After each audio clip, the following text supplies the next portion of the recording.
Stock का delist होना, stock का जीरो होना ऐसे होता है। सिंटेक्स इंडस्ट्री के बारे में आपने सुना ही होगा।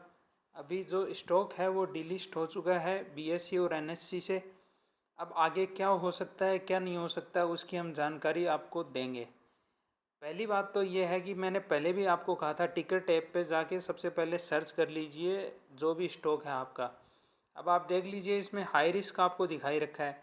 उसके बाद में आप देखेंगे इन्वेस्टमेंट चेक लिस्ट जो मैंने बताया था 5 चेक लिस्ट है उनको चेक कर लीजिए।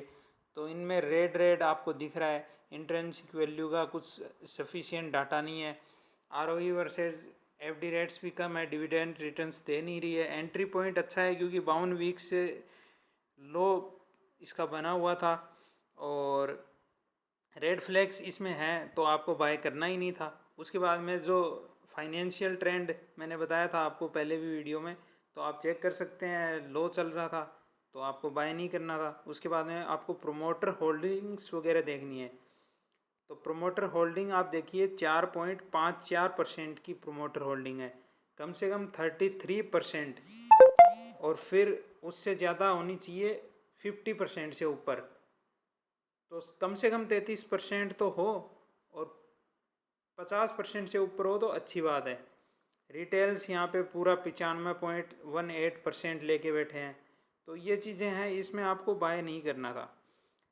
अब क्या हो सकता है, रिलायंस ने एक्वायर कर लिया है कंपनी को और कंपनी दिवालिया हो चुकी है।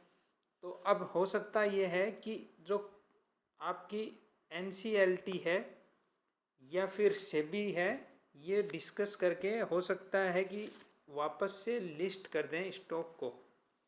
अगर ऐसा होता है, अगर इसका जो डेप्ट वगैरह है या फिर जो भी प्रॉब्लम्स है कंपनी में, ये रिलायंस इंडस्ट्रीज सोल्व करती है और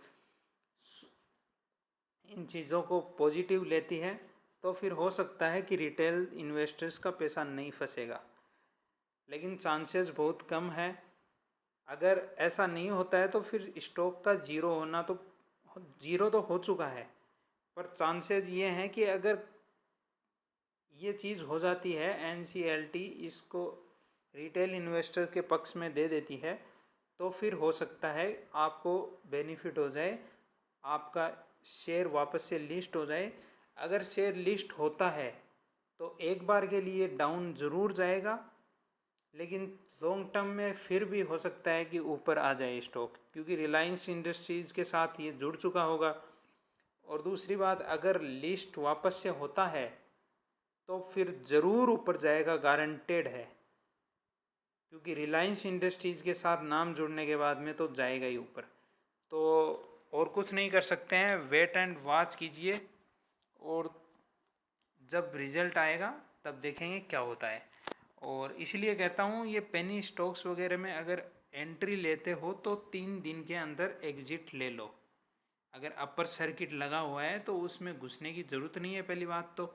दूसरी बात, अगर घुस जाते हो तो इतने रुपए से घुसो कि उसमें से वापस अगर लॉस भी होता है तो दिक्कत नहीं हो, और वापस निकलना होता है 3 दिन के अंदर।